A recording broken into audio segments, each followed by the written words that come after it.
বৌদি তোকে নেমন্তন্ন করে যেতে বলেছে। হ্যাঁ ঠিক আছে, তাহলে তো আসবই। বড় ইলিশ মাছ কিনেছিস, না গেলে হয় নাকি? এখনই তো আমার জিভে জল চলে এসেছে রে। আরে শুধু কি ইলিশ মাছ, সাথে পাঁঠার মাংস আছে রে। দুই বন্ধু আজ কবজি ডুবিয়ে খাবো।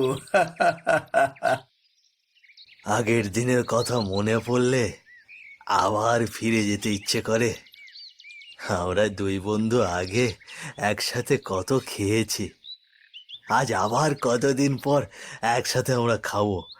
ভাবতেই একেবারে খুশিতে মন ভরে যাচ্ছে। দুজনেই হাসতে হাসতে খামারের সামনে দাঁড়িয়ে গল্প চালিয়ে যায়। গরুগুলো খেতে খেতে মাঝে মাঝে হাম্বা হাম্বা করে উঠছে।